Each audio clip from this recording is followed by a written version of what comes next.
welcome to Psyched, a conference where we explore psychedelics through social, economic, and political perspectives. I'm Marik Hazan, and today we're joined by Adam Strauss. Adam is a comedian, writer, and performer based in New York. The New York Times said The Mushroom Cure, the true story of how he tried to cure his severe OCD with psychedelics, mines a great deal of laughter from disabling pain.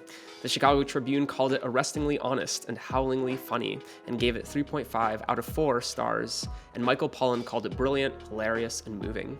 Adam also performed psychedelic stand-up at conferences including Psychedelic Science, Horizons, Breaking Convention, SOAP, Mapping the Mind, and he recently launched The Trip Report, a comedic psychedelic news show. In addition, Adam shares his experiences with OCD and psychedelics in articles, on podcasts, and at conferences. Adam, thank you so much for joining us, and welcome to Psyched. Yeah, thank you for having me. So before we even get into your journey of psychedelics, why don't you take us through the journey of how you got into comedy in the first place? Yeah, well, that is a long journey, but I'll give you the microdose version of it out of respect for time constraints. You know, I came to comedy really at a point of, I'd say, pretty acute emotional need in my life. I'd had the most significant romantic relationship of my life end several years earlier. And it was actually the end of that relationship which sort of was the harbinger of the OCD for me. I had a lot of anxiety issues prior to that. I'd actually been hospitalized twice when I was 18. So it wasn't like I was a picture of, impeccable mental hygiene prior to that, but I did not have obsessive compulsive disorder until after this relationship ended. That was sort of the trauma that tipped me into OCD. And at that point in my life, there was a deep desire for human connection, which I think is something that we all have all the time, more or less, but a deep fear, an unconscious fear of vulnerability, because I had been hurt so badly as a result of this relationship, or really as a result of the way I, without getting too much into detail, the way I tried to protect myself from the vulnerability ultimately is what caused the OCD. So at any rate, I wanted connection, but I was at some not quite conscious level terrified of opening my heart again. And stand-up, people often say when you tell them you do stand-up, they'll say, oh, that's really brave. And in a way, maybe it is, but for me at that point, it felt less vulnerable than being in an intimate emotional relationship with one person to instead get on stage in front of 60 strangers who, yes, it's painful if you don't get the reaction you want from an audience, if they're not laughing, but it's not going to be traumatizing in the same way. Again, I hasten to add that this was not conscious at that point in time, but looking back, it's pretty clear to me that stand-up was, I've always loved stand-up. I love making people laugh. I dare say that it's always something I've just kind of done fairly naturally. But I do think what propelled me to actually get on stage and brave the potential public humiliation that is part of stand-up was this deep need for love that I couldn't fulfill in ordinary ways because I was so kind of broken at that point. Mm-hmm. And do you feel that you've been able to fulfill that craving? And if not through comedy, then what are some of the other ways that you've been able to fulfill yourself like that? Definitely not through comedy. And I think this is sort of the nature of the game is comics, almost by definition, tend to be people who have there's positive and negative motivations for everything. And I even hesitate reducing it to that binary sort of categorization. But what I mean by that is we seek to solve wounds and also to give. And I think in many interactions and in stand-up, I think people who do stand-up, they want to give something to the audience. Laughter to me is a form of love. You're giving someone a pleasurable experience, but you also want to get something from the audience. And the irony of stand-up is it's never enough, It's like comics, you joke about it, but, here in New York, I can sometimes do 6 shows a night, jumping from club to club. And yeah, you get off stage and it's a high for 4 or 5 minutes, and then it's time for your next set. And then if that goes bad, then, I hope the next one really goes well. So it is endless. It's ultimately not a substitute, I think, for the more intimate human love that we all need. But at that time in my life when I started doing it, which was 14 years ago, it did sort of fulfill that need in a way. It kept me going at a time that was very, very difficult. And for me now, certainly relationships, and not just romantic relationships, are a great source, an indispensable source of nourishment at many levels. Stand-up does give me some of that too.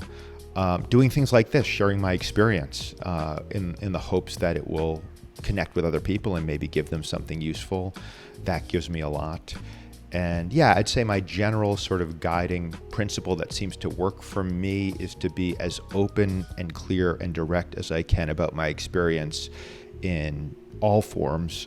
And that makes me actually feel less alone and more connected, almost regardless of whether anyone, we're going to put this out, maybe people get something from it, but whether or not they do, I know I'll feel better having a really genuine, open conversation just with you as another human, whatever comes of this later. Definitely. Well, I appreciate that. And before moving into psychedelics, I want to dive just a little bit more into the comedy aspect of your experiences, because I think that we have a lot of viewers today that are young and trying to figure out what the path for them is next. And some people at this conference are looking to go into psychedelic research. Some people are going into psychedelic entrepreneurship. What does it look like, and what should young people be doing if they want to prepare themselves for a career in psychedelic comedy?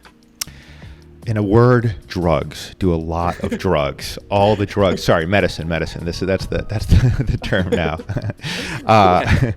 No, I think, there's no real career, I guess I would say, but by which I mean I've been able to piece together a career doing a lot of different things. But, as I'm saying this, I'm like, maybe there is now more of a viable career path because there has been just such an explosion of interest. I started doing the mushroom cure 10 years ago in 2011, at which point, and so again, that's me that's the true story of how I tried to cure my OCD with psychedelics. And at that point, when I would tell people about the show, the reaction, with rare exceptions, was, wait, you would use psychedelics to treat mental illness, but psychedelics cause mental illness. People just couldn't wrap their heads around it.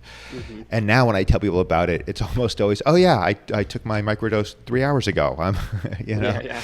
So I think probably there is more of a commercial demand for psychedelic comedy, certainly now, than there was before. But I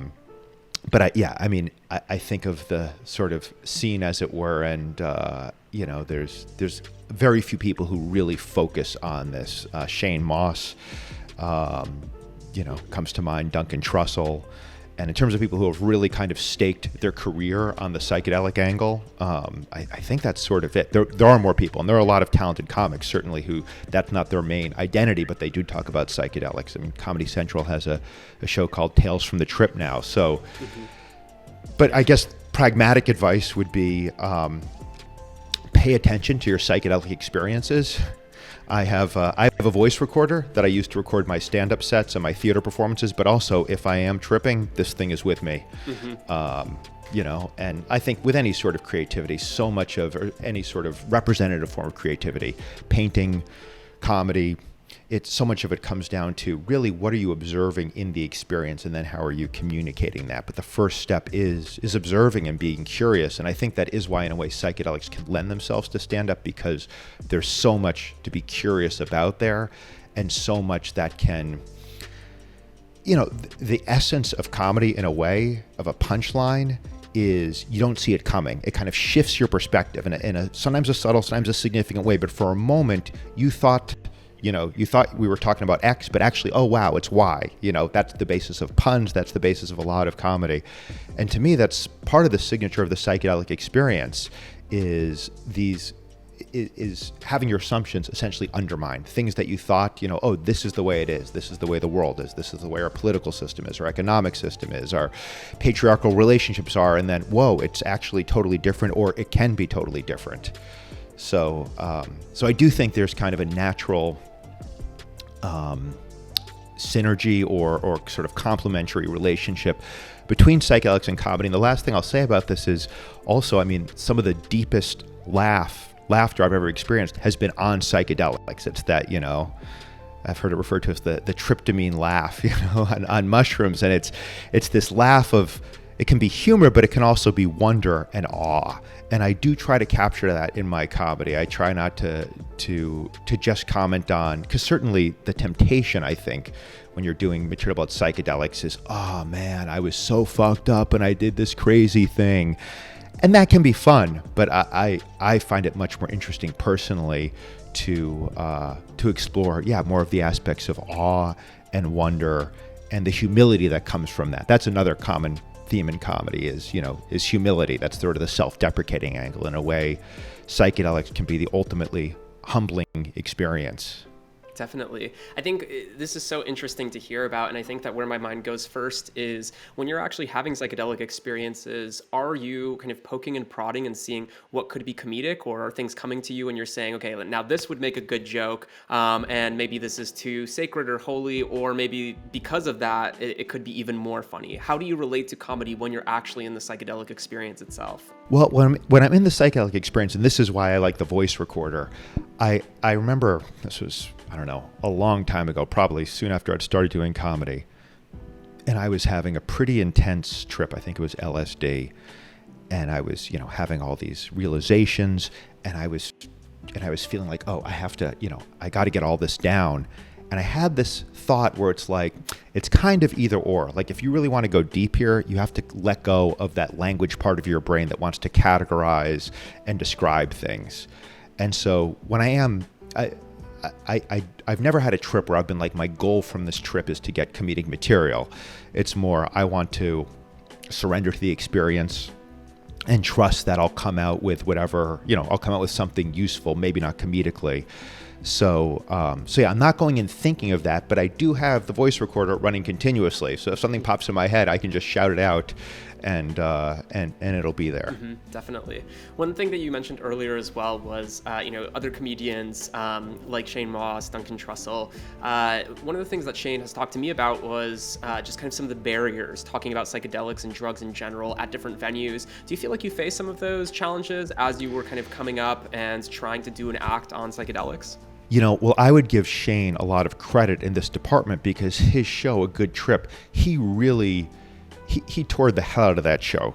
So I'm sure part of what he faced was, venues who maybe, I shouldn't say I'm sure, I haven't discussed this with him, but I'd imagine maybe he's referring to as some venues said, oh, we don't want to do a show about drugs.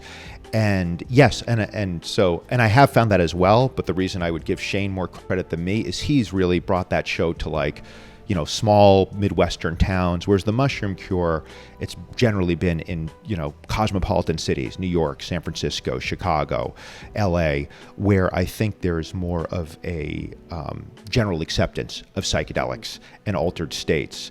So yes, I have found, well, I'll say this, the very first review I got for the show, obviously in my intro you read some very flattering reviews, of course, but if I was going to be fair and balanced, I'd provide the worst, actually the only truly negative review, my ego compels me to clarify, the only really negative review I've gotten in doing the show was the first one, which was particularly devastating.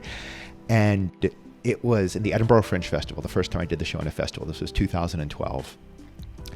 And the reviewer was just eviscerated me. And, as a performer, you get a bad review, you just take your lumps and move on. But I was like, screw that. I'm going to confront this guy. So I emailed the paper he wrote, because there were things in the review, like he described the audience reaction. He said, like, the audience is, tepid laughter. I had filmed the show.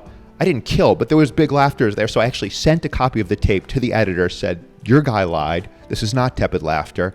And amazingly, they engaged me. The author of the review engaged me in a back and forth with his editor CC'd, and what emerged was I don't remember exactly, there was this aha moment where I read a sentence he wrote, and he said something like, I don't want to try to capture the sentence, but the gist of it was, I think I don't like the idea of someone using drugs for healing. I don't subscribe to that. That to me seems incredible. I do not give that any credit. And, it was his own bias that he brought to it. And that was a bit of a wake-up call. It didn't make me reevaluate what I was doing, but it made me realize that, no matter how good the show is, no matter how good the performance is, if people come in with just a really strong bias against the very idea that, drugs can be good, then I'm probably not going to win them over. On the other hand, I'd say my audience is fairly self-selecting. This guy was a reviewer. He was assigned to review the show by his editor. An audience member who feels drugs are bad, they can't ever be helpful, is probably not going to buy tickets to the show. So, and again, as with all of this stuff, I think it is shifting pretty rapidly now. This was 2012. I think there's just so much more mainstream acceptance at this point. Definitely. Yeah, I think as we've gotten into a kind of post-psychedelic acceptance period, or at least we're seeing it in so many more publications, a lot of people are having the conversation about what does proper education look like in the space, especially for harm reduction. What do you think the role is for comedians to be able to create greater education about psychedelics, but also inform people about harm reduction when it comes to psychedelic use? I guess my honest first impulse to that question is I don't think comedians have to have a role in that. I think harm reduction is, of paramount importance, absolutely. But I don't think, I've never written something, and maybe this reflects poorly on me, but I've never come up with a joke or something the mushroom curtain felt like, I should put in some caveat or disclaimer, especially with the mushroom cure, where I talk about some pretty reckless experiences I had, some of which involved the police. I feel like there's so many wonderful organizations, Zendo Project, Maps His Arm there, the Fireside. There's a lot of great organizations that are really focused on harm reduction, Dance Safe. I mean, and I feel like I'll leave that to them. Of course, when people do speak to me one-on-one after a show or email me, I generally do put in the caveat. And I think that if you see the mushroom cure, it's pretty clear too. This is not, this isn't a how-to manual. This is my personal experience. And certainly the fact that I didn't do things, I had some very challenging experience that had I followed best practices and harm reduction guidelines would have been a lot easier and less painful, though probably less entertaining, frankly. Definitely. One of the things that I want to transition to, kind of going off that conversation of harm reduction, is you're someone who speaks about OCD quite frequently, your own struggles with OCD. I'm someone who also has struggled with OCD in my life, and one of the things that I've noticed when I'm taking psychedelics is, depending on the set and setting, there is quite a large difference between whether my OCD is amplified or whether it's diminished. I'd love to hear from you. What are the set and settings for you that have been most helpful in actually helping you have the most positive experience, as opposed to amplifying the negatives through psychedelic use? The longer I work with psychedelics, the less concerned I am about mindset. At least, let me qualify that. Earlier on, I felt like, okay, I want to do this in the right. I approached it in a very OCD way, set and setting. I need to have the perfect mindset and the perfect setting. I need to be in the right state of mind. I need to be calm, and I need to be open, and I need to, the longer I need to figure out what's my intention, get the intention perfect. And the longer I do it, the more I feel like, intention for me has actually become less and less important. My blanket intention for pretty much every psychedelic journey I've had in recent years has simply been relax with everything. Because for me, physical relaxation is probably the single, or connection to the body has been the primary way psychedelics have helped me. And I wonder, even on like pretty high dose ayahuasca journeys, I don't get much visual content. Perhaps that's because I was on high dose SSRIs, selective serotonin reuptake inhibitors, standard first line therapy for OCD. I was on those for 15 years. I've been off for 14 years now. But SSRIs can often negate or blunt the effects of psychedelics, and I don't know if this is the case. I've talked about it with people like Matt Johnson and other researchers, but my theory is that maybe there's some lingering neurobiological changes that even now at high dose psychedelics, I don't get much visual content.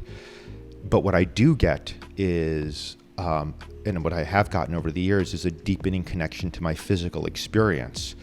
And I really look at OCD as sort of the brain's attempt to fix a problem, and I'd put problem in quotes, in the body. And the problem OCD is trying to fix is the problem of fear.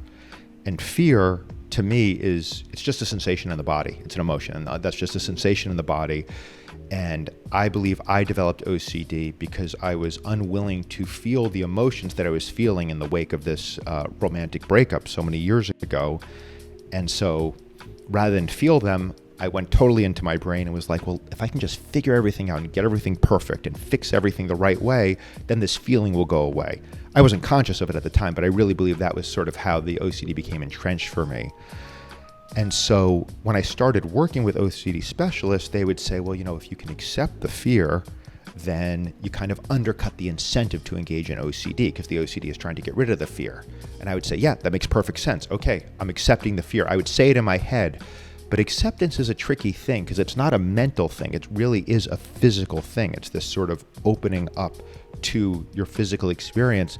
And I was not able to do that until psychedelics. The first time I really had the experience of surrender at a physical level, it was revelatory for me.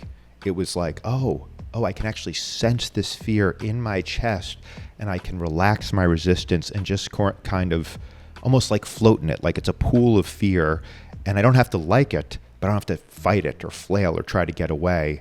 And when I relax into it, there's a peace there. There's a freedom there. And that particular experience I'm referring to happened in 2007, 2008. So it's been a long process of deepening that ability to accept anxiety and loss at a physical level, and learning how to do it when I'm not tripping. So I don't know. Yeah. So, but sorry, I got a little field of your question. Set and setting. Yeah. I mean, for me, obviously, set and setting are important, but for me, I cut myself a fair amount of slack. Like if I have a journey planned and I'm feeling very anxious that day, that's fine. Like that's part of my experience. Where I would, put off a journey is if it was like, if I'd gotten some, particularly emotionally upsetting news right before. If I'm really if it feels like this stuff I have to process sober first, then I want to give myself that space. But if it's just, hey, you're having an anxious day, well, even after all these years of working with psychedelics and therapy, I still have many anxious days. So, and in terms of setting, I mean, this personal preference for me, nature is my first choice, but I look at like the bare minimum setting is I need to have a space that I can control, whether it's a bedroom or whatever. I need to have a space where I can, be alone if I want to. And then ideally though, I want to have the option to step out of that space and into nature or be with other people. But I have to have some part of my environment that if I want to be alone, I can, because, that to me has led to challenging experiences where it's like, man, I need to be alone right now, but I'm in the middle of the West Village, and tripping too hard for public consumption is not fun. I mean, there's so many brilliant points that you brought up in regards to kind of feeling feelings, getting in touch more with the physical self, not stressing over mindset as much as we tend to. But I think that last point about being able to control settings, one of the things that it brings to mind is one of the stories that I've heard you tell is about a time that you shared at Burning Man. And I think that you're someone who's gone to Burning Man, interacted with that, very chaotic environment. What makes Burning Man as kind of a collective, as an experience, feel safe even with all of the chaos that's happening? Yeah, I would say in some ways Burning Man doesn't feel safe. It doesn't, but that is also part of since so much of the psychedelic experience for me, and I want to emphasize for me because it's, everyone is different, but I think especially with psychedelics, they work in such idiosyncratic ways with different people. But for me, so much of the value of it is surrender. And something about the chaos of Burning Man, it's like, I can't even start to control this. Like, there is no escape. You can go into the deep ply and you're still going to hear that deep bass thumping, off the mountains. So, I think the appeal of doing psychedelics in Burning Man is, well, great parties, great music, and it is this very sort of chaotic, somewhat sinister, but somewhat it can have this kind of redemptive feel when the sun's rising, and then a lot of other people who are doing psychedelics. But I wouldn't suggest Burning Man as like, if you're going to have a healing introspective experience, you absolutely could have it there, but it would not be probably on my even top 100 list of settings that are going to promote that. Definitely. As you continue to build community, whether that's at Burning Man, whether it's the folks you interact with comedy, what do you really want to see happen with your own community over the next 10 years? And how do you hope to build that? Does that look like geographic proximity to individuals? Does that look like groups of individuals who have similar interests? What are some of the ways that you're building community today to surround yourself with the people in your life that can help support you? Yeah, I don't think that consciously about community, but I suppose it's kind of like this concentric circles model where I have pardon me, I have my immediate community of family and close friends, which tend to be centered geographically in New York and San Francisco and LA, just because New York I've spent by far the most time, but I've spent a fair amount of time in those other places. But yeah, I'm just thinking of this right now. I suppose I do aspire to build community in the sense that I think one of the burdens of OCD, this is probably true of everything that, I'll use the term mental illness as a term of convenience. I don't love that term, but I've never come up with a better one. Just because I think, I think there's a lot of, I think it can be very helpful to look at mental illnesses as the same as physical illnesses, because yes, we're not choosing them. It's not our fault. All of that is very true and very important to keep in mind, so we're not stigmatizing people who have them. But I also think there can be a certain value in acknowledging that these mental illnesses can touch upon deep existential and spiritual issues and questions in a way that, say, diabetes probably doesn't. So that's my little sidebar on, I don't love mental illnesses, but I don't have a better term. So let's go with that. All right. I think a big part of the burden of OCD, and again, I think this is true of other mental illnesses, but I would say OCD is maybe worse than some of the others. I'm not sure. Shame. And the reason I'd say maybe OCD might be a little heavier than depression for some people, I don't want to discount other people's experience, is because OCD is it's bizarre. Like depression, I've never suffered from clinical depression, but I can wrap my head around it. Like, yeah, you can't get out of bed. You just can't function. You're just, that makes sense to me. But OCD, to someone who doesn't have it, like, why do you have to count the number of ceiling tiles? That's just ridiculous. That's insane. Why are you having unwanted sexual thoughts about, about your children? Like, there's something wrong with you. So I think people with OCD, because these obsessions, and I use this word with sympathy and appreciation, are bizarre, that really can heighten the burden of shame. So my hope, I suppose, is that by speaking very, very openly and very specifically about my OCD, and particularly the parts that do cause me shame, or that have caused me shame, one, I've found it's given me a lot of freedom. I mean, after the first time I did the mushroom cure, I remember I walked out of that theater and I felt just so much lighter, because I had just talking about psychedelics was maybe a little taboo, but that didn't scare me. But talking about the deep, dark crannies of my OCD, that was terrifying. And I had just done it in front of 80 people. And it was, So I want other people to have that too. Maybe not by, doing a show in a theater, though. If you feel called, go for it. But just by feeling like, I don't have to conceal this. I don't have to conceal, no matter how dark, no matter how twisted my obsessions may feel. Now I will go back to the medical model. I didn't choose this any more than someone might have chosen to have, cancer or whatever. And so you really can, I think, take away a good deal of the power and some of the burden of OCD by sharing openly. So if I'd aspire to create any sort of community, it would be a community of people who are really willing to be totally open and vulnerable about the intimate details of their struggle, because they realize that doing so will give them freedom, but also gives other people freedom. I want to transition over to some of the things happening in the for-profit sector. It's a little bit of a segue, but I think that it's really important to point to some of the work that you're doing on the Trip Report, which is this new show that's kind of talking about some of the things that are happening there. And would love to hear your general thoughts on what's happening in the for-profit space. Why did you decide to start the Trip Report as an approach to talk about these things in a comedic, lighthearted way? And would just love to hear about that. It's hard to wrap one's head around everything that is happening in the psychedelic space, because it's happening so quickly right now. But, the general, MAPS was founded, I think, roughly 35 years ago.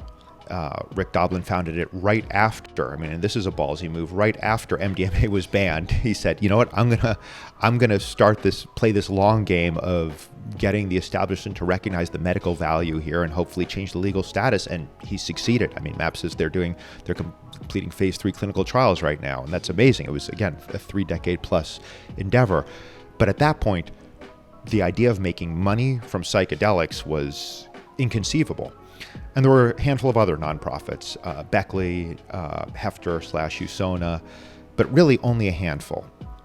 And it was very much this close-knit club. They shared results, researchers, convened with each other, and everyone was united by this common belief that the world needs this medicine. And I dare say the researchers in that space, all the ones I know, had personal experience with that medicine. That was what informed them. Certainly Rick Doblin talks very openly about his own psychedelic experiences and MDMA experiences. And this was the case for decades. And now, on one hand, you can look at what's happening as fairly cynical, which is, well, the nonprofits have showed the great value and medical potential of psychedelics. So now, only now that the coast is clear, essentially, now all these for-profit companies are piling in looking to make a buck. And that's not untrue. But I think it also,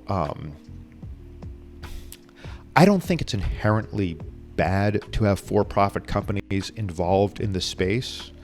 Rick Doblin's argument that I mostly subscribe to is that the need for psychedelic-assisted psychotherapy and other psychedelic, ways of administering this stuff is so vast,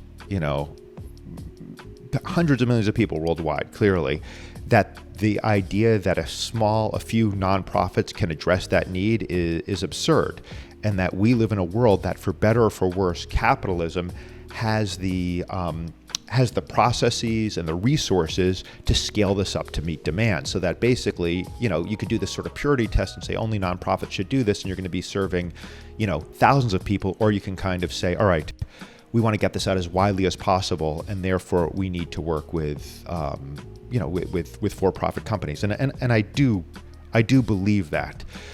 The concern that I have is the pharmaceutical industry in particular is notoriously cutthroat. They engage in really aggressive patent practices that are designed, basically patenting things with the goal of just shutting down the competition. And particularly when you look at a company like Compass Pathways, which is the largest for-profit psychedelic pharmaceutical company right now, they've been doing stuff like that, these very aggressive patent strategies. And there's actually been some emails published by Christian Engemeyer, one of their investors, where he's talking about we're essentially, part of what we're looking to do here is block other people from entering the space. So the concern I have is, in an ideal world, you'd have the nonprofits and the for-profits coexisting peacefully. And I hope that is the world that we're moving into, and we may well be. But I do have some concern that some of these for-profits, capitalism, one of the root tenets is, crush your competition. And I do have some concern that some of these for-profits may see the competition not just as other for-profits, but as the nonprofits as well, as MAPS, and may start to actually block research. And we have seen some of that happening with Compass, with some of their psilocybin. They signed an exclusive agreement with one lab producing psilocybin that prohibited that lab from producing psilocybin for other researchers, including nonprofit researchers.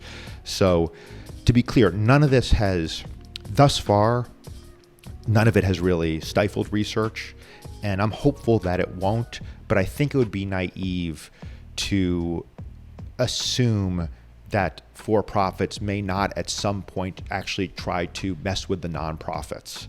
So I don't have, that's a fairly long-winded, and I don't have an answer. I'm not coming out and saying, oh yeah, we need to keep profit out of psychedelics. One, the cat's out of the bag, but two, I do think we need the capitalism to scale. But yeah, I do have concerns with how it plays out. And I think it is significant that a lot of these for-profit executives don't really seem to have had experience with psychedelics. Some of them have these shady origin stories where yeah, I did it once on a boat in international waters, so it was legal. And, and I in the next episode of the Trip Report, I don't want to telegraph too much, but I have a joke about how, I don't want to give away the joke, but essentially, I would feel more comfortable with some of these for-profit companies filing all these patents if if I knew the C-suite was actually had psychedelic experience. Not that psychedelic experience automatically makes you a better person. I don't buy that at all. But I do think there's something about these experiences that can inspire people to prioritize the greater good a little bit more than they otherwise might have. I hear that 100%. Just a couple more questions for you. Are there any organizations or individuals, kind of either on the for-profit or nonprofit side, that you feel like are doing incredible work in being able to build those bridges and build the future of this ecosystem, but maybe aren't really getting the recognition that they deserve? Yeah, that's a good question. I mean, again, I have a great deal of respect for Rick Doblin and MAPS. They're pretty well known. Shakruna Bielabache has done amazing work, kind of balancing, trying to vouchsafe indigenous interests and points of view, but covering the larger context of this. I feel like they're a really, really vital voice in the space. I think their website is just shakruna.net, CHACRUNA. There's Symposia is an organization that is somewhat controversial because it's they kind of don't pull any punches, but I feel like they've done some good work in terms of raising some questions about the for-profit stuff. I don't necessarily agree with all of their conclusions, but I'm glad that they're in the trenches, exposing what's going on. I'm trying to think of organizations that are less well known. Psychedelic seminars, which full disclosure, a good friend of mine, Mike Margulies, runs, but they've had some great content out there, like interviews with folks like Michael Pollan and Jim Fadiman, and but yeah, I mean the nonprofits. I still do feel like I would encourage people to continue to support the nonprofits because I think they're the organizations that have gotten us to where we are more than anything else. And we need strong nonprofits to counterbalance the profit, the for-profits, and certainly MAPS is the leading one. And conflict of interest statement. They sponsor the Mushroom Cure, but I think they've done great work. Hefter, Usona, really groundbreaking psilocybin work. Beckley is doing some good stuff now. So yeah, there's a lot of people doing really important work.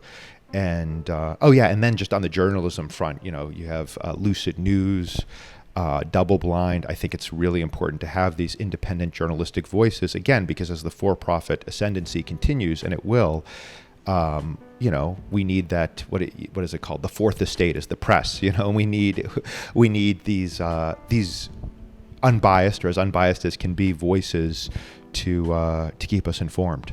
I love many of those organizations, and I'm just looking forward to seeing how they continue building and kind of playing that role of both reporting on the news, questioning the for-profit side of things a little bit, but also supporting the community in building those things.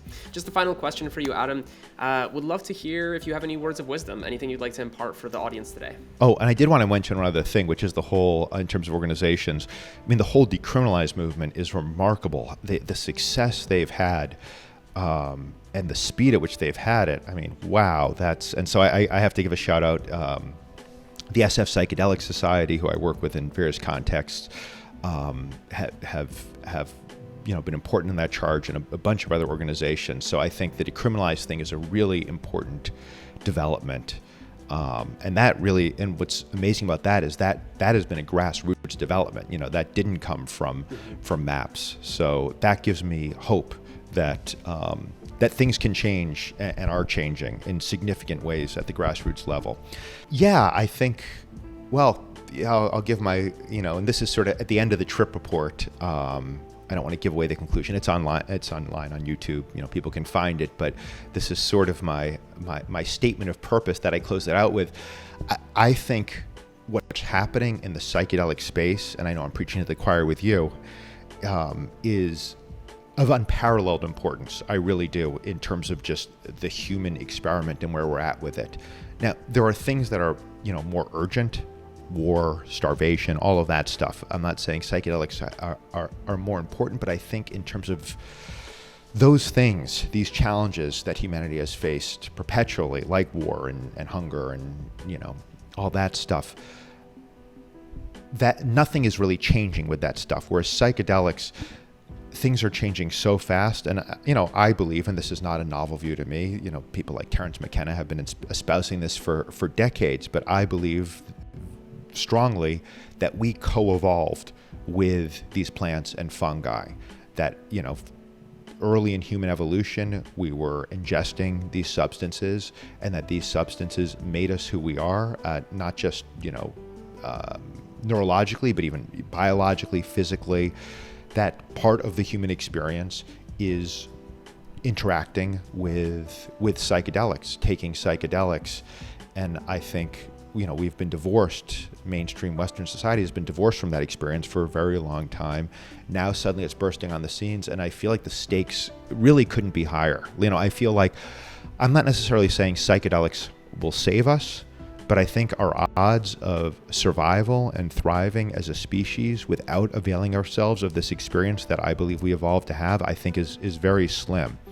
So that's one reason why I did the trip report, and one reason why I love having conversations like we're having, is I feel like the implications of what's happening right now in the psychedelic space go far beyond psychedelics. There's implications for government systems, economics, systemic racism, everything. All of the knots we're trying to untie. Again, I'm not saying psychedelics is going to untie them for us, but I think our odds of untying them, or at least loosening them, is much greater than psychedelics. With psychedelics, and I believe that when historians are recording this era, this is the big story right now. So I think what direction it goes, whether for-profits get control, or whether there's still a nonprofit option, I think the significance of all of this and the significance of the legal changes and decriminalize can't be overstated. So yeah, I guess the words of wisdom I'd have is just pay attention, because things I think are going to continue to accelerate, continue to get crazier, for better and for worse,